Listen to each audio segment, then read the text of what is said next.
I never believed the stories about Black Mesa Ridge. Not really. Not in a way that kept me awake at night. But that changed yesterday, when something knocked on my patrol car window at exactly 2:17 a.m. from the wrong direction, from the empty stretch of desert where nothing alive has walked in decades. My name is Officer Aaron Gray, Tribal Police Unit 47, and I've spent 10 years patrolling this land. I've dealt with runaway teens, drunken ranchers, coyotes bold enough to get too close, even dust storms that appear out of nowhere, like wandering spirits. But nothing prepared me for what happened last night. The elders always warned us, don't stop along Black Mesa Ridge after midnight. That is when the land remembers. I used to laugh it off with the other officers, thinking it was just old stories to keep kids from wandering too far into the desert. But last night, I didn't have a choice. Black Mesa Ridge runs almost 30 miles, cutting through tribal ground that most people respect enough not to disturb. During daylight, it looks harmless brown soil, thin shrubs, occasional rock formations, but at night, the silence there is heavy, suffocating, like the land is holding something beneath it. Every officer follows one rule: never cross mile marker 16 after midnight. But at 12:47 a.m., dispatch sent me coordinates past it mile 18. No explanation.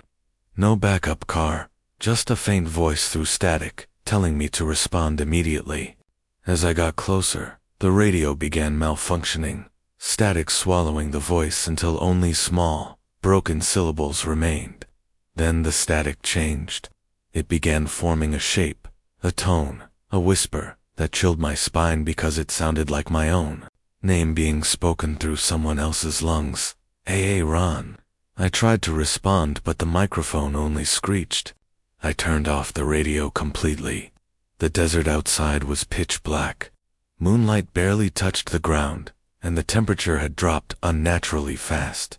My headlights were the only source of light.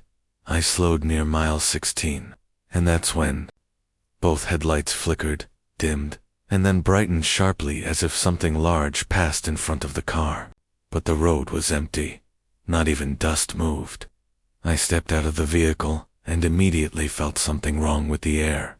It wasn't just cold, it was thick, heavy, filled with a pressure that made breathing slightly difficult, like walking underwater. The desert around me was silent, too silent, not even a cricket. Then, in the distance, near the old wooden mile marker, I saw it, a tall, thin figure standing completely still, facing the opposite direction. At first glance, I thought it was just a lost person. I raised my flashlight, but the beam seemed weaker, like the air itself resisted the light. The figure didn't react. It remained still until the moment I called out, "Tribal Police, you okay?" And that's when I realized something was horribly wrong. Because it didn't turn toward me by turning its body. Its entire form rotated at the torso, without moving its legs, without bending its joints, just a slow, unnatural twist like its spine was made of rope. And when the face came fully into view, my breath caught in my throat. The face was shifting, its features melting, sliding, rearranging like clay being molded by invisible fingers. One moment the face looked like a young woman, the next like an elderly man, then a distorted copy of my own face. Then it opened its mouth, except it didn't have a mouth, just skin stretching where a mouth should be, vibrating as a voice escaped. "Help me." But the voice was my voice, perfect tone, perfect pitch. I took one step back, and the figure instantly reacted. It crouched low, its limbs bending backwards like a spider folding itself, and suddenly it sprinted toward me, silent but impossibly fast. I ran back into my patrol car, slammed the door, and hit the headlights. The beams shot forward and passed right through it like it wasn't fully solid. It climbed onto the hood in a single unnatural movement and pressed its face against the windshield. There was no mouth, yet the glass fogged up with breath. I could feel the cold of it through the glass, like ice spreading. Then it whispered again, "Aaron, let me in." My shaking hand slapped the gear shift, and I floored the accelerator. The car lurched forward, throwing the thing off the hood. I didn't look back.